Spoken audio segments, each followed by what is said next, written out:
안녕하십니까. 돈산동 Q&A 공부방 통화쌤입니다. 이제 논술이나 뭐 자기소개서, 그 다음에 뭐 심층면접, 논술, 자소서, 심층면접 한 20년 정도 이렇게 하고 있는데, 자소서도 이렇게 매해년마다 이렇게 특징이나 이제 흐름이 있는 것 같고, 면접은 뭐 기본적으로 학생들 수준이 거의 유사하기 때문에 뭐 공통되게 많이 보이는 것 같고, 논술 같은 경우에는 뭐 그 거의 정답은 정해져 있는데 쓰는 과정을 얼마나 다 익숙하게 배우냐의 문제겠죠.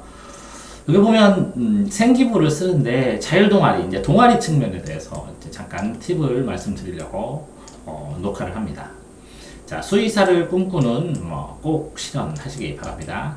자, 자율 동아리 때문에 자율 동아리 이제 특성이 학교에서 하는 그 뭐 체험 활동하는 동아리가 있고, 그렇죠? 이렇게 많이 나누어서 들어가는 동아리가 있고, 학생들이 학기 초에 자율 동아리 3월 달까지 설립 허가를 내야 이게 실어주죠. 아무데나 만드는 게 아니라. 그래서 자율 동아리가 있는데, 이 자율 동아리는 지금 논의되기를 이제 실지 못하게 점점 너무 가중하다는 거죠. 그래서 그렇게 제약을 하는데 이제 가봐야 알겠어요. 좀 지난 다음에. 근데 어쨌든 유기견 관련 봉사 동아리 활동하는 거 좋죠. 근데 너무 수의사라는 직업에 국한된다고 생각하시는데 이제 이걸 고쳐드리려고 합니다. 그러니까 자율 동아리를 했을 때 유기견 하면 유기견을 하다 보면 연구를 할 때 반려견 연구를 하셔야 되고, 반려견. 그러면 이 우리나라 홀로 사는 문제, 뭐 독거노인부터 시작해가지고 혼자 사는 사람들의 노인 문제까지도 연결이 됩니다. 그러니까 반려견 숫자가 어마어마하게 많기 때문에 이 반려견과 관련되어서 반려견 애견샵 이런 문제라든가, 애견샵이라든가, 아니면 이게 유기견 자체에 대해서 지금 질문자는 너무 병원 쪽으로만 생각을 하시는 건데, 이렇게 반려견과 관련된 산업도 어마어마하게 크고 사람들의 인식도 굉장히 다양할 수 있다는 것이죠. 그 다음에 아파트에서 개를 키우는 문제라든가, 공동 도덕과 예절의 문제라든가, 아니면 애견을 데리고 다니면서 이렇게 묶는 거, 카파라치 문제라든가, 굉장히 다양한 이야기를 나눌 수가 있습니다. 여기에서 파생돼서. 때문에 자율 동아리를 하면서 굉장히 포괄적으로 활용할 수 있는데도 불구하고 이렇게 한쪽으로, 병원 쪽으로만 생각을 하기 때문에 특정돼서 그렇게 보이는 것이죠. 결국 자율 동아리를 할 때 이 자율 동아리에서 하는 자율적인 활동 자체는 굉장히 자유로울 수 있고 다양할 수 있는데, 이게 이 다양한 활동 중에 어떤 활동이, 이 특정 활동이 내가 예전에는 과거에는 이랬는데, 이런 활동을 하면서 이런 걸 보고 듣고 느끼는 과정에서 내가 뭐를 깨달았고, 그래서 어떻게 변했다. 이걸 초점을 주셔야죠. 어떻게 변했다. 그러니까 손가락으로 달을 가르친다고 손가락을 보지 않잖아요. 그런 것처럼 여기서 내가 깨달은 거, 내가 보고 듣는 것 중에서 한 가지나 두 가지, 이 손가락을 찾는 겁니다. 나를 대표할 수 있는. 그래, 이 손가락이 가르칠 수 있는 내 방향성이 맞다라는 걸 보여주는 거거든요. 이 손가락으로 달을 가르치는데, 내가 수의학과 가는데 이 손가락으로 이렇게 가르치는 것처럼 보았다라고 써주는 거거든요. 그러니까 이 수의학과를 가더라도 이렇게 유기견 관련 봉사를 해도 충분하다는 거죠. 생기부 기록에 자격증 관련 동아리는 이게 자격증을 이렇게 실어줄 수도 있는데, 수의학과 관련된 자격증이 아니더라도 실을 수 있는 거는 성실하게 살고 어디든 사용할 수 있으니까 실어도 상관이 없는 것 같아요.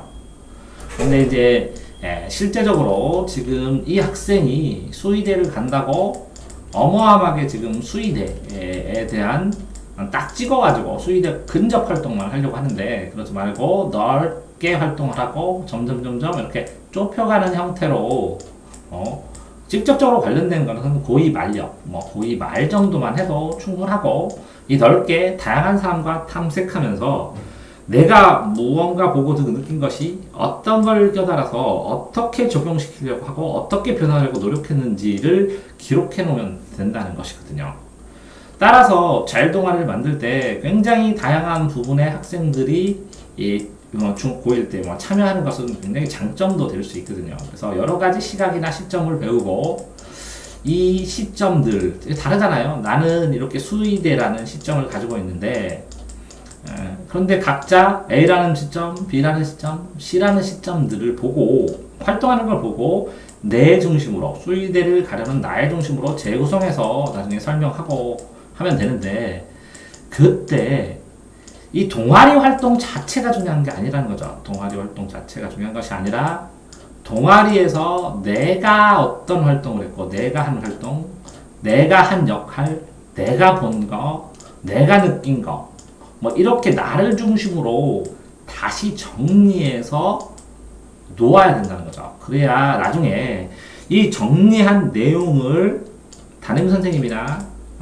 관련된 선생님에게 보여줌으로써 나중에 이 학생이 이 동아리 활동만 보는 것이 아니라 이 활동, 이 학생의 인성이나 대인관계나 이 학생의 성실성이나 이런 종합적인 면이 담임 선생님한테 어필이 되면서 여러 가지 시너지 효과도 일어나고 그리고 담임 선생님이 정확하게 이 정리된 걸 보여줘야 이 학생이 원하는 바가 뭔지를 알고 그 원하는 바에 맞게 생활기록부를 조정해주고 써주는 거거든요. 그러니까 이 동아리 활동을 한다는 자체, 동아리 활동이 좋은 동아리다, 나쁜 동아리다가 아니라는 거죠. 이렇게 내가 무엇을 보고 느끼는지에서 그 보고 느낀 걸 깨달은 게 중요하다는 거죠.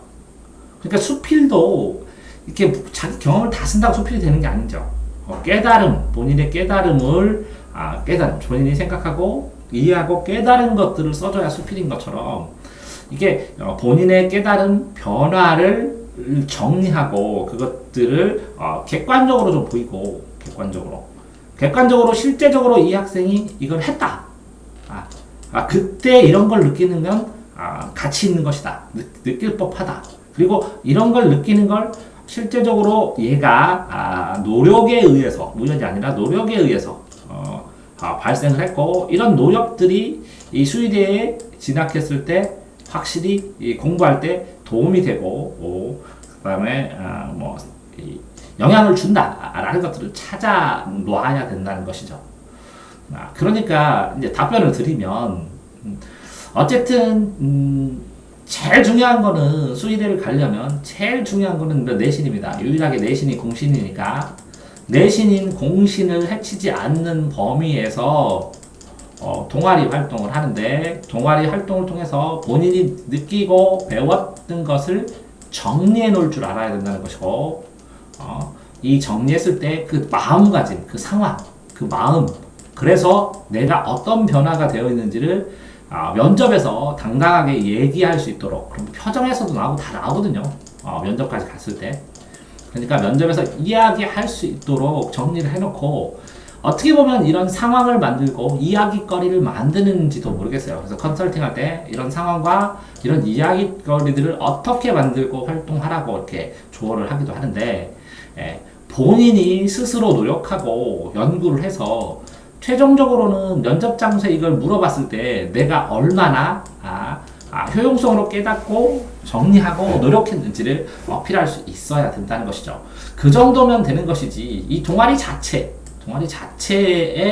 고등학교에서 어떤 유명한 동아리를 만들더라도 우리나라를 막 깜짝 놀란 동아리가 아닌 다음에야 다 똑같거든요. 그 동아리가 그 동아리고 어떤 동아리든 상관없다는 거죠. 다만 이제 고3 갈 때까지 그 동아리 성격을 수의대에 근접한 동아리로 집중할 수 있는 그런 모습만 보이면 된다고 생각합니다. 자, 동아리 활동에 대한 팁이었습니다.